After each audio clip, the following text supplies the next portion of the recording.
اعمال کی اصلاح کرم سے کر دے۔ الحمدللہ رب العالمین والصلاة والسلام علی سید المرسلین، اما بعد فاعوذ باللہ من الشیطان الرجیم، بسم اللہ الرحمن الرحیم۔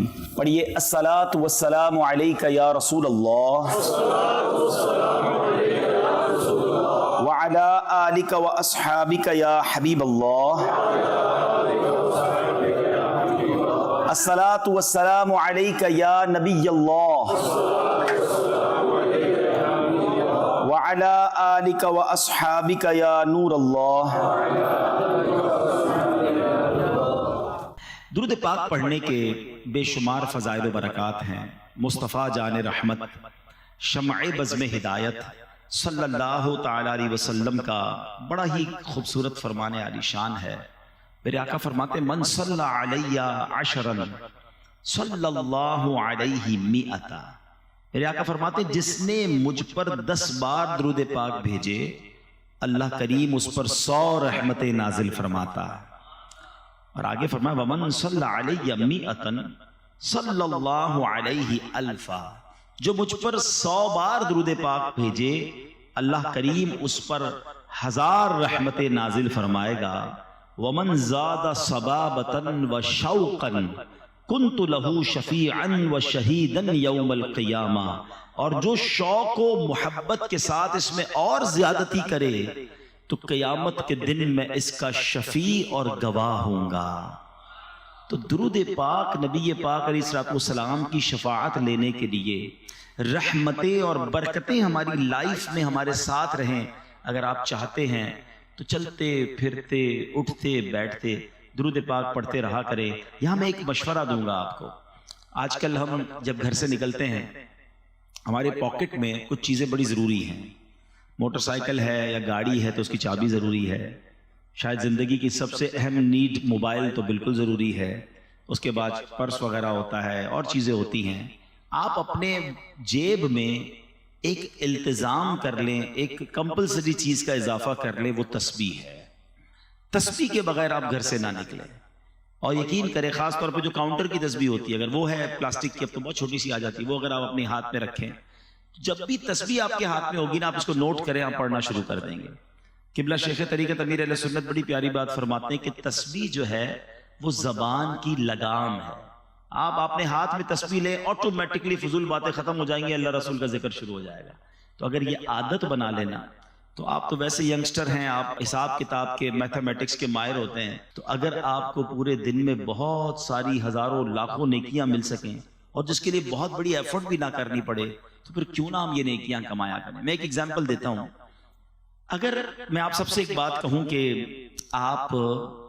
ہم سارے مل کر اپنی ساری ویلتھ کو، ساری دولت کو جمع کرتے ہیں، کیا اس کے بعد ہم اتنی پاور یا اتنی ویلتھ حاصل کر پائیں گے کہ ہم جنت میں درخت خرید سکے؟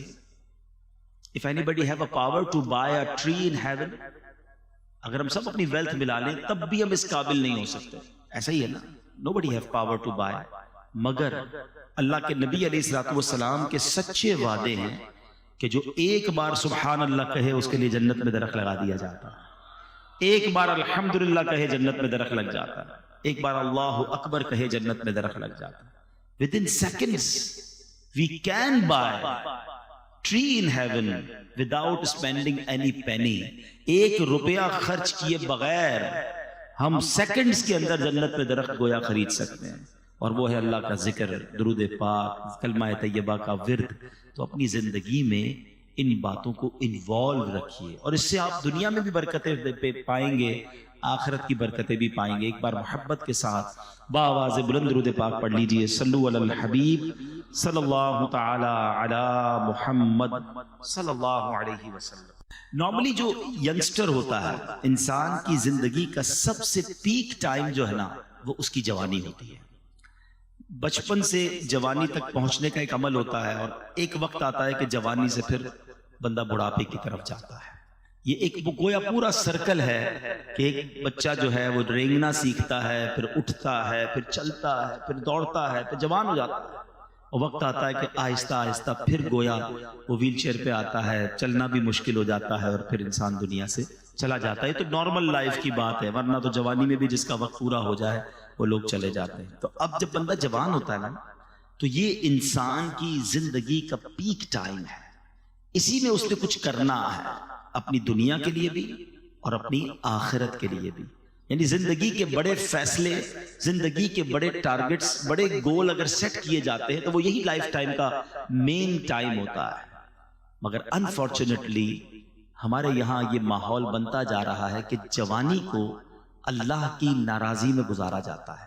ایک محاورہ مشہور کر دیا ہے کہ جوانی کے دن تو عیش کرنے کے ہوتے ہیں. جوانی تو جناب، جوانی تو مزے کرنے کے دن ہیں. جوانی یقیناً مزے کرنے کے دن ہیں، یقیناً انجوائے کرنے کے دن ہیں، لیکن ہم نے اپنی انجوائمنٹ کو، اپنے مزے کو اللہ کی نافرمانی والے کاموں میں تلاش کر لیا ہے اور ہمیں لگتا ہے وہی مزہ ہے. ایسا نہیں ہے. جس کو اللہ کے ذکر کا مزہ مل جائے، جس کو نمازوں کا لطف مل جائے، جس کو تلاوت قرآن کی چاشنی مل جائے تو وہ واقعی اسے انجوائے کر رہا ہوتا ہے، وہ اپنی زندگی کے حسین دن گزار رہا ہوتا ہے. یقیناً آپ نے اپنی دنیا کے معاملات کو بھی سیٹل ڈاؤن کرنا ہے، لیکن یہاں بھی یہ بات ذہن نشین رہے کہ ہمیں چاہے کاروبار کریں، چاہے جاب کریں، چاہے اسٹڈی کریں، چاہے زندگی کے گول سیٹ کریں، ہم نے سب سے پہلے یہ ریئلائز کرنا ہے کہ کہیں یہ کام اللہ کو ناراض تو نہیں کر دے گا، کیونکہ خالق وہی ہے، مالک وہی ہے. اچھا، جب نوجوان بیٹھتے ہیں تو ایک ڈسکشن کافی ہوتی ہے کہ یار سکسیسفل کون ہے، کامیاب کون ہے، کون لائف کامیاب گزار رہا ہے، کیسی جوانی گزاروں کہ پھر اگلی لائف بڑی آسانی سے گزرے، سکسیسفل لائف کیسے ملے گی. آج میں قرآن پاک کی چند آیتیں آپ کے سامنے پیش کروں گا. یہ کون طے کرے گا کہ کون کامیاب ہے؟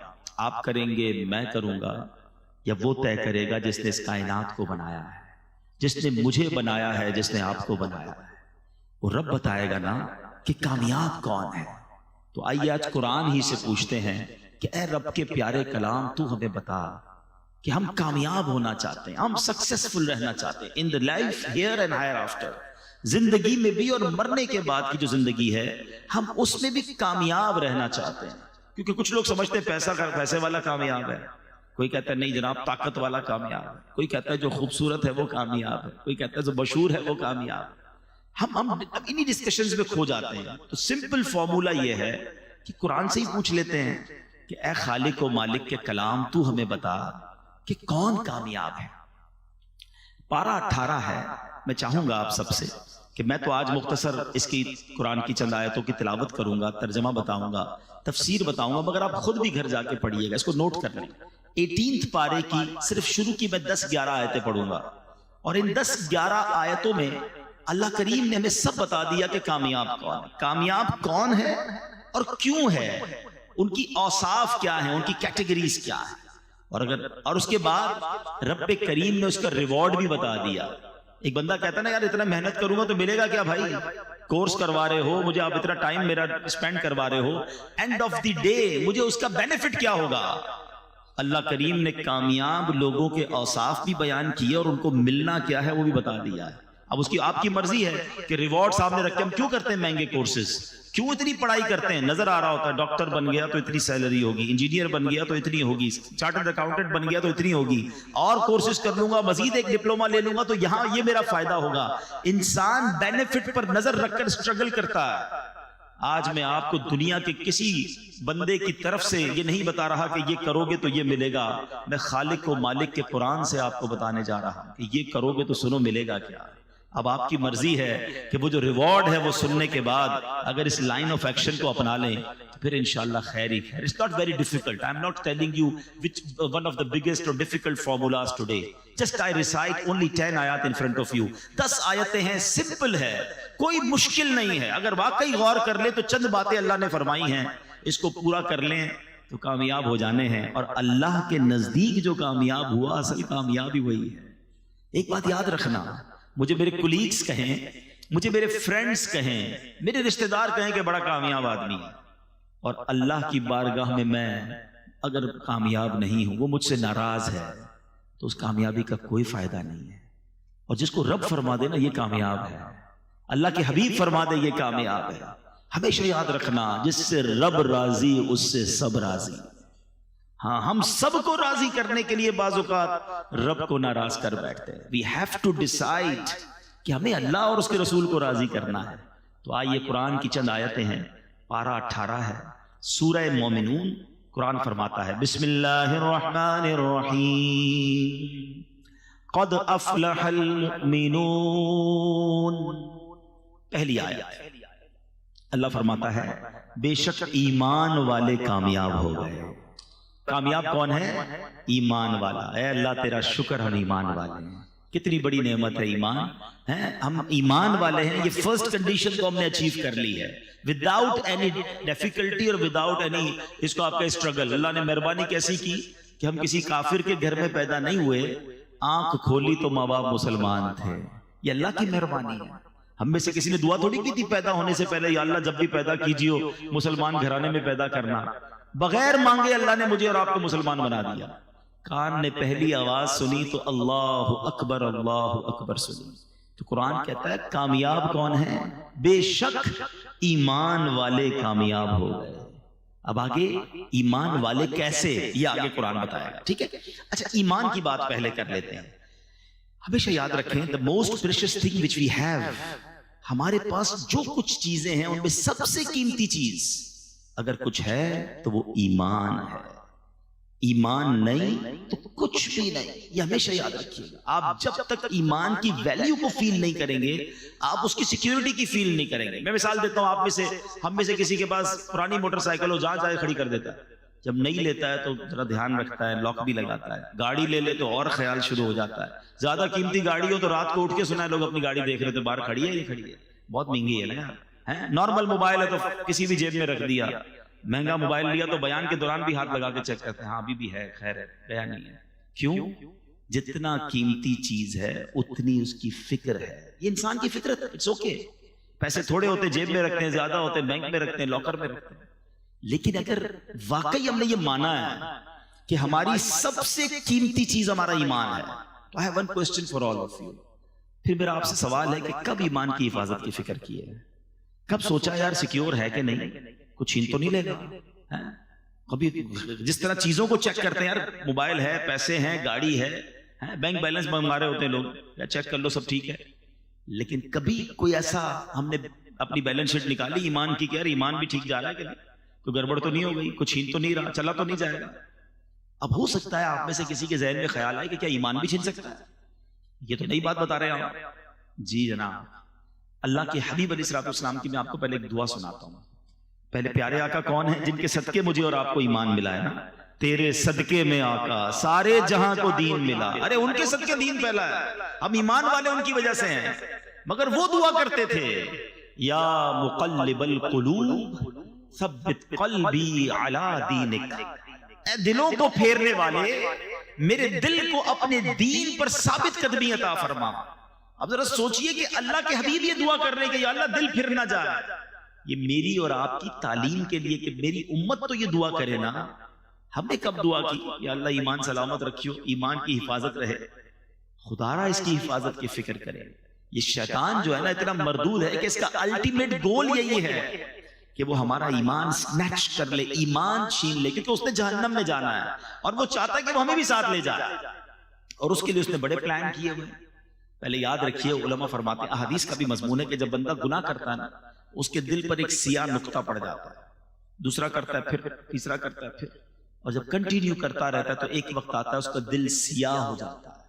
اب اس پر ہدایت کی کوئی بات اثر ہی نہیں کرتی ہے. اور پھر علماء کہتے ہیں جو گناہوں والی کثرت کے ساتھ زندگی گزارتا ہے ڈر ہے کہ مرتے وقت اس کا ایمان جو ہے وہ چھین لیا جائے. ہمیشہ یاد رکھیں.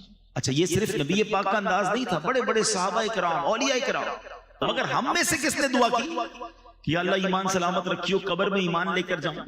ہم تو کبھی کسی بزرگ سے بھی مل لیں کوئی ہمیں مل بھی جائے دعا کروانے کے لیے تو روزی کے لیے بچوں کے لیے کاروبار کے لیے دعا کروا ایمان کے لیے دعا کیوں نہیں کرتے.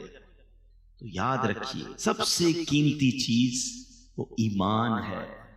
گانوں میں لطیفوں میں چٹکلوں میں کامیڈی شو میں اب بڑے ایسے کفریہ کلمات آ گئے. میرے ٹاپک نہیں ہے ورنہ میں اسی پر پورا بیان آج کر دوں اور یہ بیان بھی ہونے چاہیے اور یہ بھی ہماری نالج ہونی چاہیے کہ وہ کون سے طریقے ہیں جس سے ایمان سے بندہ خارج ہو جاتا ہے. کفریہ کلمات آج مذاق میں جس کو دیکھو جنت دوزخ فرشتوں رسولوں انبیاء معاذ اللہ مذاق اڑا رہا ہوتا ہے, لطیفے سنا رہا ہوتا ہے. بالکل آسان لیا ہوا ہے لوگوں نے. ایسا نہ کیا کرو. ہم مسلمان ہیں اور ہماری باؤنڈری ہے, زبان ہم نے ادب والی رکھنی ہے, ورنہ کہیں ایسا نہ ہو سارا سفر بیکار ہو جائے. جس کا ایمان چلا گیا نا اس کی نمازیں روزے حج صدقے سب ختم, وینش نل اینڈ وائڈ. ایمان تو سمجھنے پاسپورٹ ہے, پھر جنت کا ویزا لگے گا نا. پاسپورٹ ہی نہیں ہے تو کیسے جائیں گے؟ تو بہرحال پہلی آیت قرآن کی سمجھا رہی ہے قد افلح المؤمنون, بے شک ایمان والے کامیاب ہو گئے. اب آگے چلتے ہیں. اللہ نے ان کی کیٹیگریز بیان کی ہے. الذین هم فی صلاتهم خاشعون, وہ کون ہے ایمان والے؟ ان کے کام کیا ہیں؟ پہلا وصف اللہ قرآن میں فرماتا ہے جو اپنی نماز میں خشوع و خضوع والے, فوکس کرتے ہیں, نماز کو پراپر پڑھتے ہیں. اب نماز پراپر طریقے سے پڑھنے والے, یہ ایمان والے وہ ہیں جو کامیاب ہیں. بڑی تعداد تو نماز ہی نہیں پڑھتی ہے. خشوع و خضوع تو بات کی بات ہے نا. تو سوچئے قرآن کہتا ہے کہ کامیاب لوگ وہ ہیں جو اپنی نماز کو پراپر طریقے سے وتھ فوکس پڑھتے ہیں. تو ہم نے نماز بھی پڑھنی ہے, اب پراپرلی پڑھنی ہے. ایک بزرگ کے بارے میں آتا ہے, ان کے پڑوس میں کوئی بچی تھی, اس نے کہا کہ امی وہ ہمارے برابر میں چھت پر ایک تنا لگا ہوا ہوتا تھا, آج کل وہ نظر نہیں آ رہا, ایک پلر. کہا بیٹا وہ کوئی تنا یا پلر نہیں تھا, برابر میں بزرگ رہتے تھے, وہ روز نماز پڑھتے تھے. وہ اتنی دیر نماز پڑھتے تھے, اس فوکس کے ساتھ نماز پڑھتے تھے کہ لوگوں کو لگتا تھا کوئی تنا کھڑا ہوا ہے. لیکن آج تو نماز میں یہ حال ہے کہ دھیان کہیں ہے, دل کہیں ہے. اتنی تیزی سے لوگ نماز پڑھتے ہیں کہ سمجھ ہی نہیں آتی کیا پڑھا اتنی دیر میں. ایک بار نبی پاک علیہ الصلوۃ والسلام کی بارگاہ میں ایک شخص آیا اور اس نے نمازیں ادا کی. نبی پاک نے فرمایا تمہاری نماز ٹھیک نہیں ہوئی ہے, دوبارہ پڑھو. پھر پڑھنے گیا, واپس آیا, پیارے آقا نے کہا تم نے نماز ٹھیک نہیں پڑھی, دوبارہ پڑھو. پھر آیا پیارے آقا نے تیسری بار اس سے کہا دوبارہ پڑھو. کہا حضور مجھے ایسے ہی آتا ہے, میں نے تو سیکھی ایسے ہے. فرمایا یہ وہ نماز نہیں. حدیث کا خلاصہ ہے اطمینان سے رکوع کرو, اطمینان سے سجدہ کرو, اطمینان سے قیام کرو. پیارے آقا علیہ السلام نے فرمایا بدترین چور وہ ہے جو نماز کا چور ہے. نماز کو مذاق نہ بنائے. نماز یہ اللہ کی بارگاہ میں حاضری کا وقت ہے. اس کو اہتمام کیجئے, اس کو گویا سیلیبریٹ کیجئے. مثال کے طور پہ آپ کو وزیر اعظم بلا لیں, کوئی وزیر اعلیٰ بلا لیں, کوئی منسٹر بلائے, کتنا تیار ہو کے جاتے ہیں. پورے محلے کو پتہ چل جاتا ہے کسی بڑی دعوت میں جا رہے ہو تو اتنے پرفیوم لگا کر, اتنے عطر لگا کر لوگ نکلتے ہیں. وہ والے کپڑے استری کروں گا, وہ والے جوتے پہننے, یار یہ تو پچھلی دعوت میں پہن لیے تھے, اب ذرا دوسرا کلر پہننا ہے. سب اہتمام ہے. نماز پڑھتے وقت نہ لباس کا خیال ہے, نہ صفائی کا خیال ہے, نہ توجہ ہے. ایسا نہ کریں. اپنی نماز کی حفاظت کریں, پراپر طریقے سے پڑھیں. ایک میں فارمولہ بھی بتا دیتا ہوں. کچھ لوگ کہتے ہیں یار نماز پڑھتے ہیں تو دھیان کہیں اور ہوتا ہے. وہ چٹکلا مشہور ہے نا کہ ایک شخص تھا, وہ اس کی جماعت چلی گئی, عشاء کی جماعت, دکاندار تھا, وہ رونے لگا. لوگوں نے کہا اب جماعت چلی گئی اس لیے رو رہے ہیں؟ کہتے جماعت چلی گئی اس لیے نہیں رو رہا, روز عشاء کی نماز میں امام صاحب تلاوت کرتے تھے, میں دکان کا حساب کرتا تھا. اب امام صاحب نے نماز تو پڑھا دیا, مجھے خود اپنی نماز بھی پڑھنی پڑے گی, الگ سے حساب بھی کرنا پڑے گا. تو مسئلہ یہ ہے کہ نماز میں سارے خیالات آتے ہیں. اس کی وجہ یہ ہے کہ ہم نماز کے مطلب کو نہیں سمجھتے. اگر نماز میں جو ہم تلاوت کرتے ہیں نا اس کو ترجمے سے پڑھ لینا ایک بار. میں اس کا ایک مشورہ دیتا ہوں جو چاہتے ہیں کہ نماز میں دھیان نہ بٹے. ایک فارمولہ یہ ہے کہ آپ 30واں پارہ, قرآن پاک کا 30واں پارہ اور سورہ فاتحہ, اس کو پراپر ترجمے اور تفسیر سے 2-3 بار پڑھ لیں. میں آپ کو مشورہ بھی دے دیتا ہوں. تفسیر قرآن صراط الجنان یہ موبائل فون پر بھی موجود ہے, انٹرنیٹ پر اس کی اپلیکیشن بھی موجود ہے, ڈاؤن لوڈ کر لیں, منگوا لیں. 2-3 بار پڑھ لیں 30واں پارہ. آپ یقین کریں آپ کی زندگی مزیدار ہو جائے گی, کیونکہ نارملی امام صاحب 30ویں پارے سے کوئی نہ کوئی سورت تلاوت کر رہے ہوتے ہیں. اب جب وہ سورہ فاتحہ پڑھیں گے نا تو آپ کو پتہ چل جائے گا بات کیا ہو رہی ہے. اب جب وہ آخری پارے کی کوئی آیت تلاوت کریں گے آپ کو اندازہ ہو جائے گا کہ قبر کا ذکر ہے, حشر کا ذکر ہے, نعمتوں کا ذکر ہے, جنتوں کی بات. واللہ میں آپ کو دل کی بات بتاؤں کہ جو قرآن کو سمجھتے ہیں نا, اچھا قاری تلاوت جب کر رہا ہوتا ہے نا تو دل نہیں چاہتا امام صاحب رکوع میں جائیں, جی چاہتا ہے اللہ کی اور باتیں سنائیں.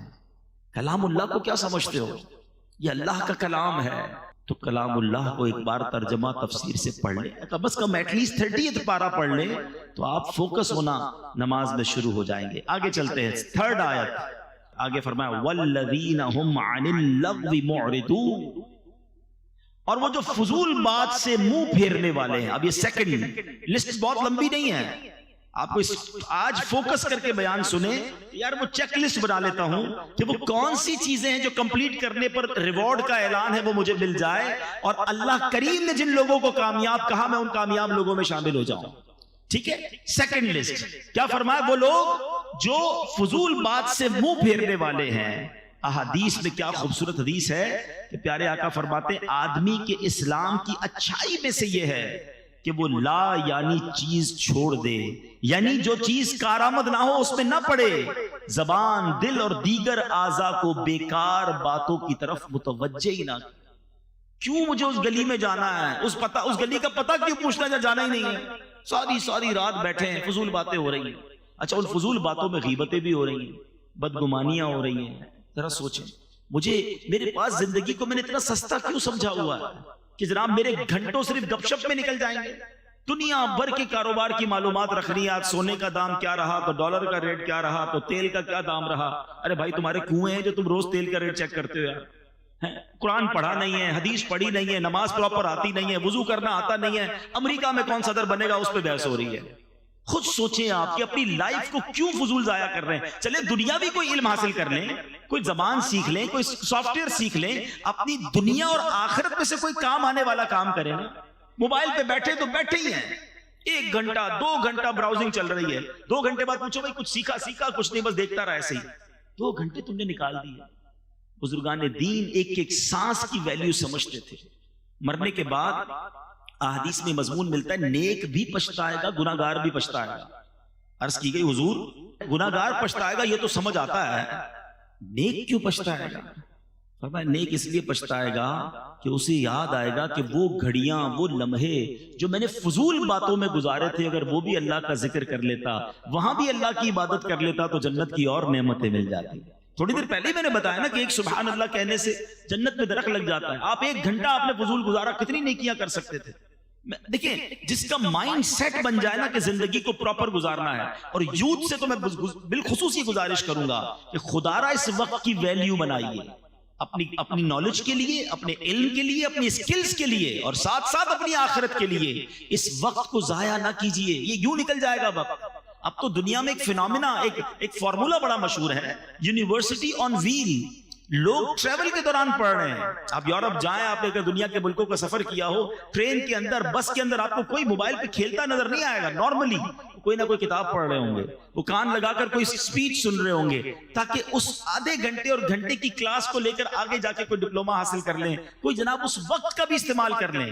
اگر اسی طرح دنیا اور آخرت کے نفع کا ذہن بن جائے، میں ایک ایگزامپل دیتا ہوں، تلے تحدیث نعمت کے لیے عرض کرتا ہوں الحمدللہ میری کچھ نہ کچھ یہ عادت بھی ہے، تاکہ آپ کو ایک مزید انکریجمنٹ ملے کہ مثال کے طور پہ آپ کہیں گئے اور کسی نے کہا کہ جناب آپ ذرا 10 منٹ بیٹھے، میں آ رہا ہوں۔ ٹھیک ہے جائیے۔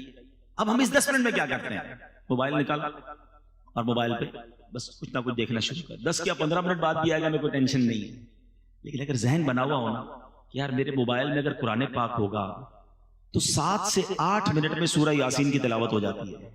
یہ بندہ 10 منٹ بعد آئے گا، میرے نامہ اعمال میں 10 قرآن پاک پڑھنے کا ثواب لکھ دیا جائے گا، کیونکہ حدیث پاک میں آتا ہے جو ایک بار سورہ یاسین کی تلاوت کرے اسے 10 قرآن پاک کا ثواب ملتا ہے۔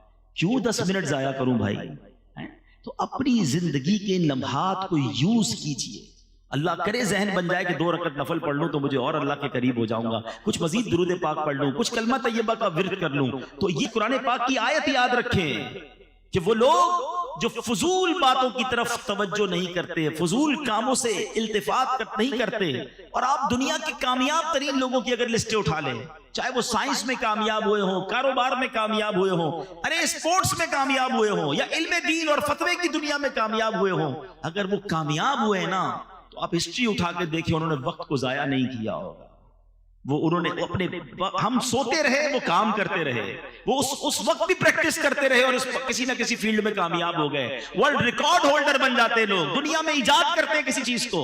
اسی طرح بڑے بڑے مفتیان کرام، مفسرین کرام، دین کا بڑا کام کرنے والے، وہ اپنی نیند سے سیکریفائز کرتے ہیں، اپنی صحت سے سیکریفائز کرتے ہیں، اپنے وقت کو ماڈیفائی کرتے ہیں، اور اسی لائف کے اندر وہ 400 سال نہیں جیے، ان کے پاس 48 گھنٹے نہیں ہیں، ہماری طرح 24 گھنٹے ان کے پاس بھی ہیں، وہی 60-70 سالہ زندگی نارمل لائف انہوں نے گزاری، مگر وہ کام کر دیا کہ سینکڑوں سال تک ان کا نام باقی رہتا ہے۔ وہ شاعر کہتے ہیں نا، مسافر شب کو اٹھتے ہیں جو جانا دور ہوتا ہے، جس کو بڑا کام کرنا ہے نا وہ فضول کام نہیں کرتا، جس کو کرنا ہی کچھ نہیں ہے۔ کچھ لوگ ہیں ایسے، کیا کر رہے ہو؟ کچھ نہیں کر رہا ہوں، ٹھیک ہے پھر یہی کرتے رہو۔ اگر کچھ کرنا ہے تو پھر اپنے ٹائم کو مینج کیجئے۔ قرآن کہہ رہا ہے کہ کامیاب وہ ہیں جو فضول باتوں کی طرف توجہ نہیں کرتے۔ اب آگے چلتے ہیں، تھرڈ، 2 کیٹیگریز ہو گئی، تھرڈ قرآن کیا کہتا ہے؟ وَالَّذِينَ هُمْ لِلزَّكَاةِ فَاعِلُونَ۔ قرآن کہتا ہے وہ جو زکوٰۃ دینے کا کام کرنے والے ہیں، سبحان اللہ، اپنے مالوں کی پراپر زکوٰۃ نکالیں، کیونکہ زکوٰۃ دینے والے بھی کامیاب لوگ ہیں۔ اللہ نے مال دیا ہے نا، تو اب زکوٰۃ میں پسو پیش نہ کریں، زکوٰۃ کو بوجھ نہ سمجھیں، یہ مال کا میل ہے، اور جو اللہ کی راہ میں خرچ کرتا ہے اس کا مال ملٹیپلائی ہو رہا ہوتا ہے۔ حدیث پاک ہے، ویسے تو نبی پاک جو فرمائے حق ہے، مگر اس معاملے میں تو پیارے آقا نے قسم اٹھا کر فرمایا کہ میں اللہ کی قسم کھا کر کہتا ہوں، اللہ کی راہ میں مال خرچ کرنے سے مال کم نہیں ہوتا۔ تو یہ طے ہو گیا، یہ کمپلسری ہے کہ جو خرچ کرنے والا ہے وہ خود ہی دنیا میں دیکھ رہا ہوتا ہے کہ اس کا ملٹیپلائی ہو رہا ہوتا ہے، مگر کچھ بدنصیب ایسے بھی ہوتے ہیں کہ جن کو زکوٰۃ بھاری پڑتی ہے۔ او ہو رمضان آ گئی، 10 لاکھ روپے دینے پڑیں گے۔ اس اللہ کے بندے کو کون سمجھائے کہ اللہ کے بندے تجھے رب نے 4 کروڑ دیے تو 10 لاکھ زکوٰۃ بنی ہے نا؟ تجھے تو سجدہ شکر کرنا چاہیے تھا کہ میرے مولا تو نے یہ دن دکھائے کہ میں زکوٰۃ دینے والا ہوں، تو نے مجھے زکوٰۃ لینے والا نہیں بنایا۔ میں آپ سب سے پوچھتا ہوں، کیا آپ نے غریبوں میں پڑھے لکھے نہیں دیکھے، سمجھدار نہیں دیکھے، نمازی نہیں دیکھے؟ ارے ہم سے بہت زیادہ اچھے ہیں، مگر ان کے پاس پیسے نہیں ہیں، وہ مانگ رہے ہوتے ہیں، بیچارے قرضے میں ہوتے ہیں۔ ان کو دیکھ کر تو آنکھوں میں آنسو آنے چاہیے کہ یا اللہ میں نے ایسا کیا کیا کہ تو نے مجھے دینے والا بنایا، مانگنے والا نہیں بنایا۔ اور جب زکوٰۃ کی باری آئے تو خوش دلی کے ساتھ، اوپن ہارٹڈلی انجوائے کرتے ہوئے کہ یا اللہ تو نے ایسا کرم کیا مجھ پر کہ میں تیری راہ میں خرچ کرنے والا بنا۔ بوجھ سمجھ کر خرچ کبھی نہ کرنا، ورنہ کہیں ایسا نہ ہو یہ صدقے، یہ خیرات، یہ زکوٰۃ بھی ضائع کر دی جائے۔ اچھا پھر زکوٰۃ اور صدقہ دیں مگر کسی کا دل نہ دکھائیں، احسان نہ جتائیں۔ قرآن ہی کہتا ہے یا ایھا الذین آمنوا لا تبطلوا صدقاتکم بالمن والاذی، اے ایمان والو اپنے صدقے ضائع نہ کرو۔ صدقے کیسے ضائع ہو جاتے ہیں؟ پیسے دیے، اکاؤنٹ میں گئے، سلپ بھی آئی، اب کیسے ضائع ہو گیا؟ فرمایا احسان جتا کر اور تکلیف پہنچا کر۔ کچھ بدنصیب ایسے ہوتے ہیں، چندہ دیتے ہیں، مدد کرتے ہیں، قرضہ دیتے ہیں، ہیلپ کرتے ہیں، پھر اسے یاد بھی دلا رہے ہو، یاد ہے نا قرضہ دیا تھا تیرے کو، بھول تو نہیں گیا؟ نوکری میں نے لگائی تھی، میرے پاس آیا تھا پھٹے چپل پہن کر، آج کدھر پہنچ گیا ہے؟ یاد ہے نا سٹارٹ میں نے کروایا تھا۔ توبہ توبہ توبہ، اس لیے دیا تھا کہ احسان جتانا ہے۔ سارے صدقے باطل، ڈیلیٹڈ، قرآن کہہ رہا ہے، اور اس سے تو الٹا گناہ بھی ہو رہا ہے، اس کی دل آزاری بھی ہو رہی ہے۔ کبھی کسی کو یہ نہ کہنا، اگر کسی کو دیا ہے نا تو اس نیت سے دینا یا اللہ تیری مہربانی تو نے مجھے اس قابل بنایا۔ سچی بات پتہ ہے کیا؟ ہم سے جو ڈونیشن لے کر جاتے ہیں اصل مہربانی تو ان کی ہے، ہمارے مال کا میل لے کے جا رہے ہیں، پراپر جگہ پر لگ رہا ہے، مہربانی تو ان کی ہے، ہم ان پر احسان کیا کر رہے ہیں؟ تو کبھی بھی اپنی زکوٰۃ کو، اپنے ڈونیشن کو اپنے اوپر بوجھ نہ سمجھے، اس کو انجوائے کریں، شکر ادا کریں اور اسے ادا کریں، کیونکہ قرآن جن کامیاب لوگوں کی فہرست بیان کر رہا ہے اس میں ایک کیٹیگری وہ ہے جو زکوٰۃ ادا کرنے والے ہیں۔ پوری دیجئے۔ اچھا یہ بھی بڑا مسئلہ ہے، زکوٰۃ دیتے ہیں لم سم نکال دی، نہیں جناب حساب کرے نا پراپر۔ اچھا خود حساب کیسے کر لیتے بھیا؟ اپنے ٹیکس ریٹرن خود فائل کرتے ہیں، کیوں وکیل ہائر کیا ہے؟ خود ہی فائل کر لیا کرے نا ہر سال۔ نہیں یار وہ ذرا ایکسپرٹ ہے نا، صحیح بتاتا ہے، کوئی غلطی نہ ہو جائے، غلط ہو گئی تو پھر FBR کا نوٹس آ جائے گا۔ ٹیکس ریٹرن کے لیے وکیل چاہیے، زکوٰۃ خود ہی فائل کر دینی ہے، خود ہی حساب کر لینا۔ ایک بار کسی عالم دین سے مشورہ کر لینا کہ حضرت سونا اتنا ہے، پیسے اتنے ہیں، پراپرٹی اتنی ہے، کاروبار میں پیسے اتنے لگے ہوئے، مجھے بتا دیں میرے مال کا میل نکل جائے، کوئی رہ نہ جائے، اور تھوڑی زیادہ نکال دیا کرو۔ لیکن کوئی نہ کوئی اصل بات وہی ہے، دل اتنا گرفتار ہوتا ہے بعض اوقات مال کی محبت میں کہ بندہ راستہ ڈھونڈ رہا ہوتا ہے کدھر سے زکوٰۃ کم ہو جائے۔ ارے تم راستہ ڈھونڈ لو گے، اللہ تو دیکھ رہا ہے نا۔ یار یہ پراپرٹی کرائے پہ دے دو تاکہ یہ کرائے پہ چلی گئی نا تو اس کی زکات نہیں جائے گی، یہ فلاں کو دے دو، یہ بیوی کو دے دو، یہ اس کو دے دو، زکات سے نکل جائے گی، تم نکال لو گے، نہیں دو۔ اللہ تو دیکھ رہا ہے کہ یہ بندہ کوشش کیا کر رہا ہے کہ کہیں سے زکات کم ہو جائے۔ مزہ یہ ہے کہ بندہ بولے یار زکات بھی دوں، صدقہ بھی دوں، کوئی اور کام نیکی کا اور لے جاؤ مجھ سے۔ اچھا یہ ڈونیشن دیتے وقت یہ واقعی بڑا اہم پوائنٹ ہے۔ انسان ہے، ہم سارے انسان ہیں، مال کی محبت ہمارے اندر بلٹن ہے، اسی لیے اس کے اجر، اس کے ثواب بڑے قرار دیے گئے۔ آپ اگر چاہتے ہیں نا کہ آپ کا مال انشورڈ ہو جائے، لوگ پوچھتے رہتے ہیں یار انشورنس کروانی چاہیے نہیں کروانی چاہیے، آؤ میں آپ کو ایک بڑی پیاری مدنی انشورنس بتاتا ہوں۔ اللہ کے حبیب علیہ السلام فرماتے ہیں کہ رب فرماتا، حدیث قدسی ہے جس کا مضمون ہے اے ابن آدم اپنا مال میرے پاس جمع کروا دے۔ کمیٹی بی سی ڈالتے ہیں نا، آؤ میں آپ کو بتاتا ہوں کیسی بی سی ہے۔ اللہ فرماتا ہے اے ابن آدم اپنا مال میرے پاس جمع کروا دے، نہ جلے گا، نہ ڈوبے گا، نہ چوری ہوگا، میں تجھے اس وقت لوٹاؤں گا جس وقت تجھے ضرورت ہوگی۔ یعنی یہ مال میرے اکاؤنٹ میں چلا گیا، اللہ کی حفاظت میں چلا گیا، کم بھی نہیں ہو سکتا، جل بھی نہیں سکتا، کوئی لوٹ بھی نہیں سکتا۔ اور قیامت کے دن جب ایک ایک نیکی کے لیے بندہ ہاتھ پھیلا رہا ہوگا نا، اللہ فرماتا ہے میں تجھے اس وقت لوٹاؤں گا۔ ایک اور حدیث پاک ہے جس کا مضمون ہے کہ جب بندہ صدقہ کرتا ہے نا، خرچ کرتا ہے اللہ کی راہ میں، فرمائیے اس کے ہاتھ سے نکل کر اللہ کے دستے قدرت میں چلا جاتا ہے۔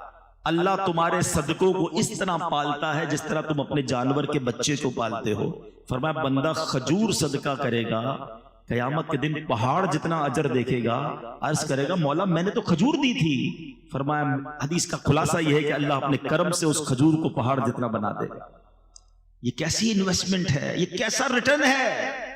پھر صدقہ دیتے وقت ٹینشن کس بات کی ہے؟ آپ نے ایسے بندے تو دیکھے ہوں گے جو یار پتہ نہیں یار وہ آئے تھے علاقے والے زبردستی لے گئے یار، دینا پڑا اور پیسے کم ہو گئے یار، لاکھ روپے تھے 25,000 دے دیے، موڈ آف ہو جاتا، چندہ دے کر ڈونیشن دے کر موڈ آف، کیونکہ کیلکولیشن سے تو کم ہو گئے نا۔ ایسا کوئی دیکھا ہے بندہ جو آ کر کے یار جیب میں 50,000 تھے یار، بڑا افسوس ہوا، آتے آتے بینک میں اپنے اکاؤنٹ میں ڈلوا کر آیا۔ آپ کہیں گے ٹینشن کس بات کی یار، تیرا ہی اکاؤنٹ تھا نا، آپ کے اکاؤنٹ میں گئے، ٹینشن کیوں ہے؟ اگر جس دن یہ مائنڈ سیٹ بن گیا نا کہ یہ جیب سے نکل کر میرے اکاؤنٹ میں گئے ہیں تو دینے کا کبھی ٹینشن نہیں ہوگا۔ آپ کو مزہ آ رہا ہوگا یار تھوڑے اور ڈال دوں آخرت کے اکاؤنٹ میں، تھوڑے آج کمائے زیادہ ہے تھوڑے اور ڈال دوں۔ لوگ کہتے ہیں نہیں نہیں بھائی زکات دے دیے اگلے سال آنا، ہاں روک لیتے ہیں یار۔ جب اللہ دینے میں نہیں روک رہا تو تم خرچ کرنے میں کیوں روک رہے ہو؟ اسے حدیث پاک کا مضمون ہے گن گن کر خرچ نہ کرو ورنہ وہ رب کریم بھی تمہیں گن گن کر عطا فرمائے گا۔ جب وہ دیے جا رہا ہے نا تو آپ بھی اللہ کی راہ میں خرچ کرتے رہا کریں۔ تو بہرحال قرآن نے کامیاب لوگوں کی فہرست میں جو کیٹیگری بیان کی وہ لوگ جو زکات دینے والے ہیں۔ آگے چلتے ہیں، اللہ فرماتا ہے والذین هم لفروجہم حافظون الا علی ازواجہم او ما ملکت ایمانہم فانہم غیر ملومین۔ اب یہ دو آیتیں میں نے ایک ساتھ پڑھ دی ہے، ٹاپک ایک ہی ہے، اگلی فورتھ کیٹیگری آ رہی ہے۔ اللہ فرماتا ہے اور وہ جو اپنی شرم گاہوں کی حفاظت کرنے والے ہیں مگر اپنی بیویوں یا شرعی باندیوں پر جو ان کے ہاتھ کی ملک ہیں پس بے شک ان پر کوئی ملامت نہیں ہے۔ جو اپنی پرائیویٹ پارٹس کی حفاظت کرنے والے ہیں اور جو جائز طریقے ہیں وہاں سے اپنی شہوات کو پورا کرتے ہیں، ناجائز نہیں جاتے، یہ وہ کامیاب لوگ ہیں جن کی قرآن فہرست بیان کر رہا ہے۔ آگے ایک اور آیت پڑھ دیتا ہوں پھر ایک ساتھ اس ٹاپک کو تھوڑا سا ڈسکس کر لیتے ہیں۔ اللہ فرماتا ہے فَمَنِ ابْتَغَىٰ وَرَاءَ ذَلِكَ فَأُولَٰئِكَ هُمُ الْعَادُونَ، اور تو جو ان کے سوا کچھ اور چاہے تو وہی حد سے بڑھنے والے ہیں، یعنی ان لمیٹیشنز کو جو کراس کرتا ہے کسی اور طریقے سے اپنی خواہشات کو پورا کرتا ہے، فرمایا وہ حد سے بڑھنے والے ہیں۔ مگر جو کامیاب ہیں، جو ایمان والے ہیں، وہ اپنی ان چیزوں کی حفاظت کرتے ہیں، پاک بازی کی، اور فقط حلال طریقوں سے اپنی خواہشات کو پورا کرتے ہیں۔ جس کی ڈیٹیل بیان کی قرآن نے کہ ان کی ازواج ہیں، ان کی بیویاں ہیں، اس کے علاوہ وہ کہیں اور نہیں جاتے۔ تو اے میرے میٹھے اسلامی بھائی، اور نوجوان پر شیطان کا یہ بہت بڑا حملہ ہوتا ہے۔ آج کل میڈیا نے فحاشی اور عریانی کو اتنا پھیلا دیا، آج آنکھیں حرام دیکھ رہی ہیں، کان حرام سن رہے ہیں۔ ہمیشہ یاد رکھے پہلے آنکھ بہکتی ہے، پھر دل بہکتا ہے، پھر شرمگاہ بہکتی ہے، اور جس نے اپنی شرمگاہ کی very sensitive parts in our body, سبحان اللہ، اللہ کے حبیب کی ایک حدیث سناتا ہوں۔ آپ حدیث میں نارملی یہ نہیں سنتے آپ کہ جنت کی گارنٹی مل جائے، ایک بار ایک صاحب بھی مجھے بولے یار کوئی ایسا عمل بتا دیں کنفرم جنت مل جائے. عمل کرو, اللہ سے دعا کرو, اللہ کرم کرے گا, اس کے کرم سے جنت ملنی ہے. لیکن جو اب میں حدیث سنانے جا رہا ہوں نا, اس میں نبی پاک نے گارنٹی دی ہے. اللہ کے حبیب علیہ السلام فرماتے جو مجھے 2 چیزوں کی گارنٹی دے دے میں اسے جنت کی گارنٹی دیتا ہوں. 2 چیزوں کی ضمانت دے دے, حدیث پاک کا مضمون ہے, میں اسے جنت کی ضمانت دیتا ہوں. فرمایا ایک زبان اور دوسری شرمگاہ. یہ زبان کو حلال میں استعمال کرے اور اپنے پرائیویٹ پارٹس کو حرام طریقے سے یوز نہ کرے, میں اسے جنت کی ضمانت دیتا ہوں. کتنا آسان ہو گیا جنت کا معنی. چلے جناب بہت لمبی فہرست سے باہر آ جاؤ نا. زبان صحیح کر لو اور شرمگاہ کی پاک بازی کر لو, اللہ کے حبیب کا وعدہ ہے جنت عطا ہو جائے گی. تو اب اس میں حال یہ ہے کہ زبان حرام کرتے تھکتی نہیں. جھوٹ, غیبت, فحاشی, بے حیائی کی باتیں, دل آزاریاں اور شرمگاہ کی حفاظت, اس قدر برائی عام ہو گئی ہے. نہیں میرے میٹھے اسلامی بھائیو, یہ جوانی اللہ کو ناراض کرنے کے لیے اللہ نے نہیں دی. شیطان حملہ آور ہوتا ہے, یقیناً بڑی خواہشات ہوتی ہیں بڑا, لیکن یہی تو مقابلہ ہے نا. بندہ کہتا ہے نا جوانی میں چیلنج لینا ہے تو لو نا چیلنج, اور شیطان کو بتاؤ کہ میں شیطان کا نہیں میں رحمان کا بندہ ہوں, اور اپنے آپ کو ان گناہوں سے بچانا, روکنا ہے اپنے آپ کو, اور یہی اپنے آپ کو بچانا انشاءاللہ آپ کو جنت میں لے جائے گا. ایک اور حدیث پاک, نبی پاک علیہ السلام نے ایک حدیث میں قیامت کے دن اللہ کے عرش کا سایہ جن خوش نصیبوں کو ملے گا نا, ان خوش نصیبوں کی کیٹیگریز بیان کی. اس میں ایک کیٹیگری یہ بھی ہے کہ اللہ کے عرش کا سایہ اس نوجوان کو ملے گا کہ جس نوجوان کی جوانی جو ہے وہ عبادت میں گزری ہو. جو جوانی عبادت میں گزارتا ہے نا اس کو اللہ کے عرش کا سایہ ملے. بڑھاپے میں عبادت کرنا کمال نہیں ہے, اصل کمال جوانی میں اللہ کی نافرمانی سے بچنا ہے. اور کیا ہمارے پاس یہ گارنٹی؟ نوجوانوں کو کہو یار آپ نماز پڑھا کریں, آپ گناہ سے بچیں, تو کہتا ہے بھائی بوڑھا ہونے کے بعد تو میں نے اللہ اللہ ہی کرنا ہے. ٹھیک ہے, لیکن میں آپ سے پوچھتا ہوں آپ کے پاس گارنٹی ہے کہ آپ بوڑھے ہوں گے؟ آپ کے پاس کتنے دن زندہ رہنے کی گارنٹی ہے؟ اتنے پڑھے لکھے لوگ بیٹھے, میں ایک سوال کر لیتا ہوں, آپ میں سے کون کون ہے جو اس بات کی مجھے گارنٹی دیتا ہے کہ اگلے سنڈے تک میں زندہ رہوں گا؟ کوئی ہے؟ اچھا اگلے سنڈے تک کی گارنٹی نہیں ہے. اچھا کل صبح تک کی تو ہوگی کسی کے پاس کہ مارننگ تک زندہ رہوں گا. اچھا ایک بھی ہاتھ نہیں اٹھا ہے. اچھا کسی کے پاس یہ گارنٹی ہے اس ہال سے زندہ باہر جاؤں گا؟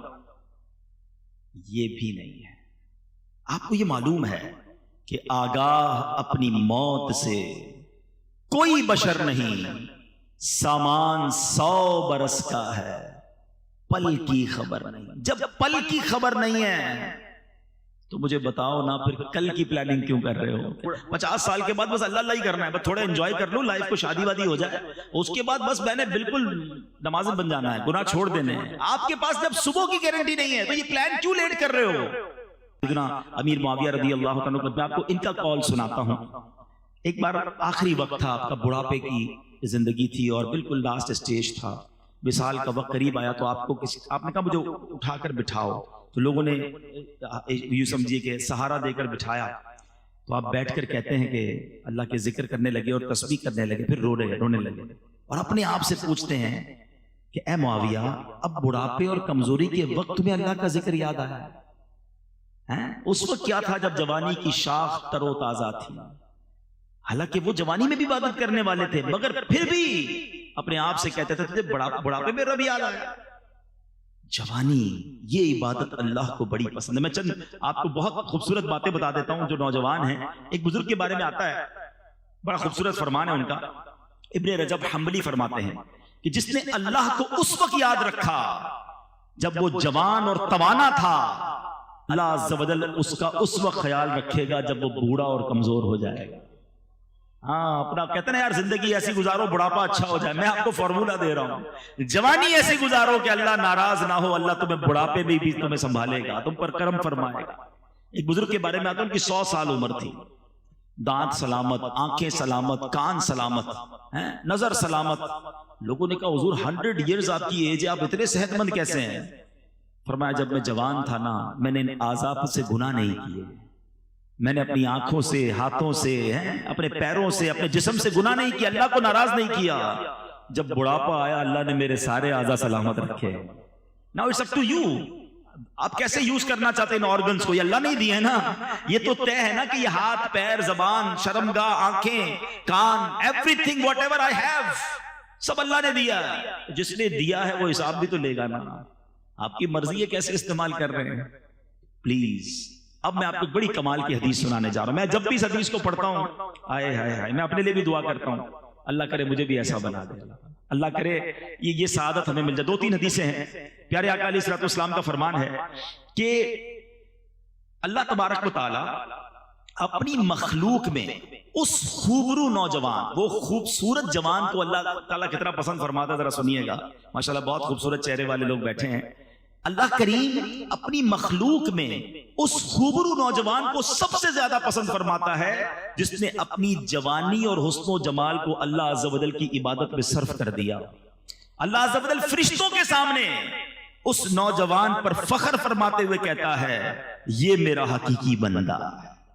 آئے ہائے، اللہ کرے کہ اللہ ہمیں ایسا، خود اللہ کی رحمت سے ہی بنیں گے، اللہ بنا بھی دے اور پھر اللہ فرمائے فرشتوں سے کہ یہ میرا حقیقی بندہ. ایک اور حدیث سنیے گا. اللہ فرماتا، حدیث قدسی ہے، میری تقدیر پر ایمان لانے والا، میرے لکھے پر راضی رہنے والا، میرے دیے ہوئے رزق پر قناعت کرنے والا اور میری رضا کی خاطر اپنی شہوات نفسانی کو ترک کرنے والا نوجوان میری بارگاہ میں میرے باز فرشتوں کی مانند ہے.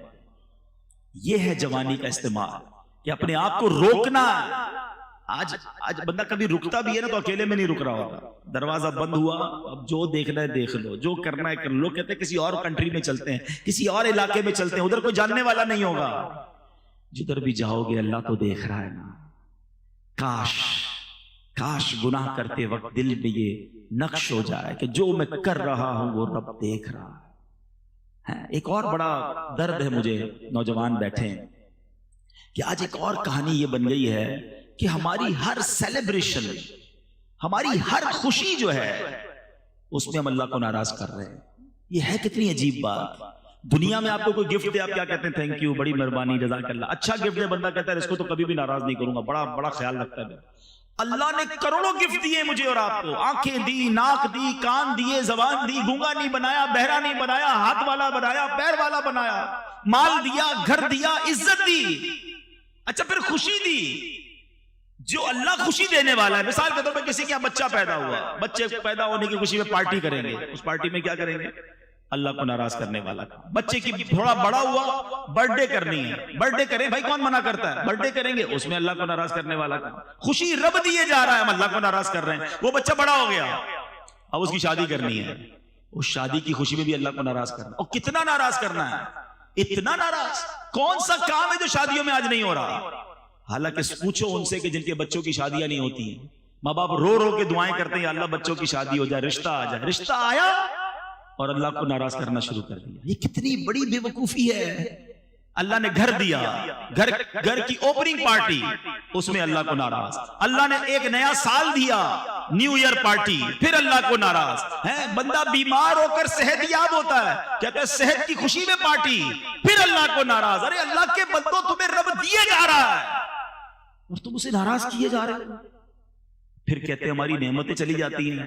بچوں کی شادی میں لاکھوں کروڑوں خرچ کیے، تھوڑے عرصے بعد بہو گھر پہ آ گئی یا بیٹی گھر پہ آ گئی، طلاق لے کر رشتہ ٹوٹ گیا، بڑی ناراضگی. اچھا شادی ہو گئی تو ان کے یہاں اولاد نہیں ہو رہی، کیا کرے؟ ارے تم نے اس شادی میں اللہ کو ناراض کتنا کیا تھا، کبھی سوچا؟ یہ کتنی بڑی بے وقوفی ہے کہ میں خوش ہو رہا ہوں. ذرا میرا جملہ سنیے گا، اللہ کرے میری یہ بات آج دل میں اتر جائے. یہ سوشل میڈیا پر بھی لائیو جا رہا ہے. یہ کتنی بڑی بے وقوفی ہے کہ اللہ خوشی دے رہا ہے، میں خوش ہو رہا ہوں، میرے بچے، فیملی، دوست خوش ہو رہے ہیں، اور اس خوشی میں میرا رب ناراض ہو رہا ہے. مجھے بتاؤ نا، یہ عقل مندی ہے؟ ارے آج ایک بات طے کر کے جاؤ کہ میں جب بھی خوشی مناؤں گا ایسے مناؤں گا کہ میرا رب بھی مجھ سے خوش ہو جائے گا. یہ پاسبل ہے نا؟ بلکہ میں آج یوتھ کو، نوجوان کو ایک پوائنٹ دینا چاہتا ہوں کہ آج آپ ایک نیت کر کے جاؤ کہ یار میری جب بھی شادی ہونی ہے نا، میں نے کم از کم اللہ کو ناراض نہیں کرنا ہے. کیوں؟ آپ کی شادی میں انجوائے کون کرے گا؟ آپ کے دوست، آپ کے رشتہ دار. اچھا آپ کہیں گے یار ہم کوئی رسم نہیں کریں گے تو خاندان والے کیا کہیں گے؟ تم خاندان والوں کو راضی کرنے کے لیے، تم دوستوں کو راضی کرنے کے لیے ایک تو لاکھوں روپے خرچ کرو گے، اس کے بعد اس سب کا وبال جو آئے گا وہ تم میاں بیوی پر آئے گا. اس کپل پر آئے گا کہ ان کی شادی میں یہ ہوا تھا. اینڈ آف دا ڈے اس کی سارے کمپلیکینسز وہ آپ نے بھگتنے ہیں. تو میں کیوں بھگتوں بھائی؟ اپنے دوستوں کو رشتہ داروں کو راضی کرنے کے لیے میں اور میری بیوی اور آنے والے بچے اس لعنت کو کیوں بھگتے ہیں؟ ہم نے وہی کرنا ہے جو رب کی رضا. آپ کر کے دیکھو پھر اس کی خوشیاں دیکھو, کیونکہ اللہ نے قرآن میں فرمایا ہے لَإِن شَكَرْتُمْ لَأَزِيدَنَّكُمْ, تم میرا شکر ادا کرو میں تمہیں اور عطا کروں گا. آپ خوشی میں شکر ادا کریں نا, نعمتوں کا شکر ادا کریں, صدقہ کریں, خیرات کریں. شادیاں اچھی انداز سے بھی ہوتی ہیں. ایک صاحب مجھے ملے, بہت کمال کی بات کی, کہ میں جب بھی اپنے کسی بچے کی شادی کرتا ہوں ساتھ 2 غریب بچوں کی شادیاں بھی کر دیتا ہوں. رسم وسم نہیں کرتا, وہ پیسے ان غریب بچوں پہ خرچ کرتا ہوں. وہ ساری زندگی جھولیاں اٹھا اٹھا کے میرے بچوں کو دعائیں دے رہے ہوتے ہیں, میرے بچوں کی خیر ہو جاتی ہے. یہ کرو نا, کمال ہے. ہر خوشی میں رب کو ناراض. اللہ کرے یہ شیطان کا وار ہم سمجھ جائیں. یہ مردود چاہتا یہ ہے کہ اللہ ہم سے ناراض ہو جائے اور ہم اس کی بات مان لیتے ہیں. ہماری ہر سیلیبریشن میں ہم سیلیبریٹ کریں, اس میں کوئی غم نہیں ہے, کوئی منع نہیں ہے, مگر ایسی سیلیبریشن کرو کہ اللہ بھی راضی ہو جائے. قرآن خوانی کریں, نعت خوانی کریں, لنگر کریں, غریبوں کو کھلائیں, صدقہ کریں, خیرات کریں. اچھے کپڑے پہنے, کون منع کرتا ہے؟ خود بھی پہنے, دوسروں کو بھی پہنا دیں. لیکن تکبر نہ کریں, ریاکاری نہ کریں, دکھاوا نہ کریں, تکلیف نہ دیں. ارے تم خوش ہو رہے ہو, پورا محلہ رات کو سو نہیں رہا. ایسی کون سی شادی ہے بھائی؟ ڈھول دھمکا, آتش بازی, لوگ نیند سے ڈر کے اٹھ جاتے ہیں. پتہ چلتا ہے بارات آئی تھی, ایسا لگتا ہے محلے پہ حملہ ہو گیا کسی. اب بتاؤ, یہ دل سے دعا نکلی تمہاری شادی کی رات ان لوگوں کے لیے؟ شادی کی رات تم نے ہائے لی ہیں, لیتے ہیں لوگ, پھر کہتے ہیں یار خوشیاں نہیں مل رہی فیملی میں. تم نے, آپ خود سوچے تھے یہ شیطان نے ہم کون سے کام ہم سے کروا رہا ہے؟ تو اللہ کرے کہ دل میں اتر جائے میری بات. تو جوان, تو نوجوان ہے, اس کو اپنے نفس کو بچانا ہے, اپنے آپ کو گناہوں سے بچانا ہے, کیونکہ کامیاب لوگ وہ ہیں جو اپنی شرم گاہ کی حفاظت کرنے والے ہیں. اب قرآن کی جو آیتیں ہیں, جو کیٹیگریز ہیں, وہ اختتام کی طرف ہیں. There is no big list. اب ریوارڈ کی طرف ہم نے آنا ہے, مگر ایک قرآن اور بات فرما رہا ہے, وَالَّذِينَ هُمْ لِأَمَانَاتِهِمْ وَعَهْدِهِمْ رَاعُونَ. کامیاب لوگوں کا ایک اور کام کیا ہے فرمایا, اور وہ جو اپنی امانتوں اور اپنے وعدے کی رعایت کرنے والے ہیں. امانت رکھواؤ تو پوری واپس لوٹاتے ہیں, وعدہ کرتے ہیں تو پورا کرتے ہیں. آج کل تو ایک عجیب سا جملہ مشہور ہے, وعدہ ہی کیا تو وفا ہو گیا. ارے اللہ کے بندو, مسلمان کا وعدہ سچا ہوتا ہے.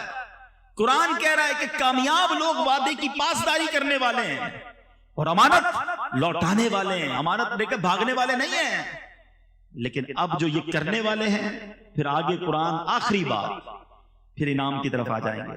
آپ کو اگر تھوڑی دہرائی کر لیں, نماز خشوع و خضوع سے پڑھنے والے, زکوٰۃ دینے والے, فضول کام کرنے والے نہیں, اپنی شرمگاہ کی حفاظت کرنے والے, اور 5واں فرمایا امانتوں کی اور وعدوں کی پاسداری کرنے والے. ابھی تک تو 5 ہی آلموسٹ باتیں ہوئی نا, اب 6ٹھی بات آ رہی ہے اور اس کے بعد انعام ہے. قرآن فرماتا ہے وَالَّذِينَ هُمْ عَلَىٰ صَلَوَاتِهِمْ يُحَافِظُونَ. پھر نماز آ گئی. Look at the value of namaz. قرآن کہتا ہے وہ جو اپنی نمازوں کی حفاظت کرتے ہیں. پہلے کہا نماز خشوع و خضوع سے پڑھتے ہیں, اب قرآن کہہ رہا ہے کہ وہ نماز پراپر ٹائم پہ حفاظت کر کے پڑھتے ہیں, نماز ضائع نہیں ہونے دیتے. لوگ کہتے ہیں یار شام کو ساری پڑھ لیتا ہوں, تو بریک فاسٹ لنچ بھی ڈنر میں کر لیا کرو نا. بریک فاسٹ کے وقت بریک فاسٹ یاد ہے, لنچ کے وقت لنچ یاد ہے, کاروبار کے وقت کاروبار یاد ہے, رات کو ساری نمازیں پڑھنی ہے, ٹائم پہ پڑھنی ہے, حفاظت کرنی ہے نماز کی.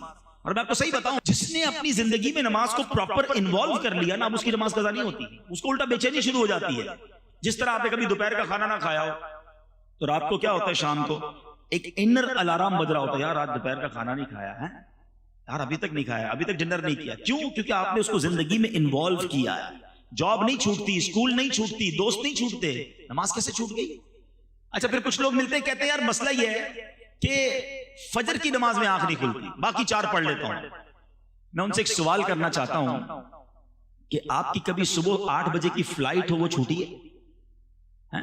کبھی 7 بجے کی ٹرین چھوٹی کہ یار آج آنکھ نہیں کھلی اس لیے ٹرین نکل گئی؟ کبھی صبح ارجنٹ باس نے کہا میٹنگ ہے 7 بجے آنا ہے, 8 بجے بینک پہنچنا ہے, تو کبھی ایسا ہوا یار آنکھ نہیں لگی, آنکھ نہیں کھلی؟ 2 الارم لگاتے ہیں, والدین کو کہہ کے سوتے ہیں, پڑوسی کو بھی کچھ لوگ کہتے ہیں یار اٹھا دینا بھائی صبح فلائٹ نہ دے جائے.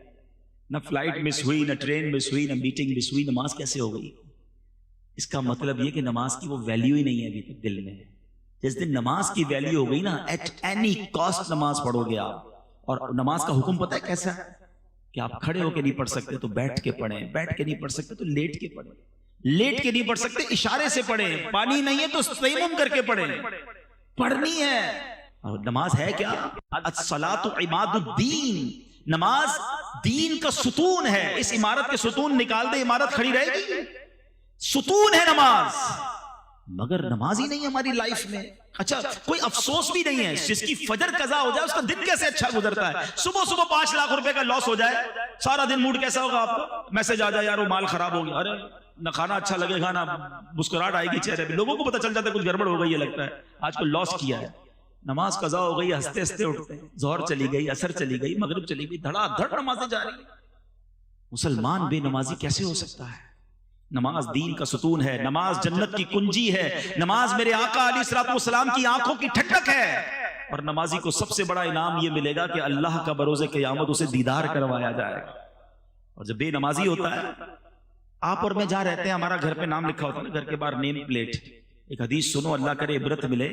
حدیث پاک کا مضمون ہے کہ جو بے نمازی ہوتا ہے نا، جو ایک نماز جان بوجھ کر قضا کر دے، اس کا نام جہنم کے اس دروازے پر لکھ دیا جاتا ہے جس سے وہ اندر داخل ہوگا۔ نبی پاک نے دونوں ہاتھ ملا کر بتایا، یہ ہاتھ ملا کر فرمایا جب بے نمازی قبر میں جائے گا نا، اس کو قبر ایسے دبائے گی کہ پسلیاں ٹوٹ پھوٹ کر ایک دوسرے میں پیوست ہو جائیں گی۔ تو نماز قضا نہیں ہونی چاہیے۔ پلیز آج نیت کر کے جاؤ کہ آج کے بعد ہماری کوئی نماز قضا نہیں ہوگی۔ آپ نماز پڑھیں، نماز آپ کی ساری مشکلیں آسان کر دے گی، نماز روزی میں برکت لاتی ہے، نماز بیماریوں کو دور کرتی ہے، نماز آپ کے برڈن ریلیز کر دے گی۔ جو پڑھتے نماز ان سے پوچھو وضو کرنے کے بعد ایسا لگتا ہے بندہ ری سٹارٹ ہو گیا ہے، ریفریش ہو گیا ہے، ایک نئی زندگی کو اب دوبارہ ملتی ہے۔ تو نماز پڑھنے کی پراپر عادت ڈالیں۔ تو یہ 6 یا 7 چیزیں ہوئی۔ Now come towards the reward. Allah اکبر، انعام سنو، مزے کو بھی مزہ آ جائے گا۔ اللہ قرآن میں فرماتا ہے اولئک ھم الوارثون، یہی لوگ وارث ہیں۔ کس کے وارث ہیں؟ الذین یرثون الفردوس ہم فیہا خالدون۔ قرآن کہتا ہے یہ فردوس کی میراث پائیں گے اور وہ اس میں ہمیشہ رہیں گے۔ جنت بھی کون سی والی؟ جنت الفردوس۔ جنت الفردوس کیا ہے پہلے یہ سنو۔ اللہ کے حبیب علیہ الصلوۃ والسلام فرماتے ہیں کہ حضرت معاذ بن جبل رضی اللہ تعالی عنہ حدیث کے راوی ہیں کہ پیارے آقا علیہ الصلوۃ والسلام نے فرمایا جنت میں 100 درجے ہیں، 2 درجوں کے درمیان اتنی مسافت ہے جتنی آسمان اور زمین کے درمیان ہے۔ فردوس سب سے اعلیٰ اور درمیانی جنت ہے، اور اس کے اوپر رحمان عز و جل کا عرش ہے، اس سے جنت کی نہریں نکلتی ہیں۔ جب تم اللہ تعالیٰ سے سوال کیا کرو تو جنت الفردوس کا سوال کیا کرو۔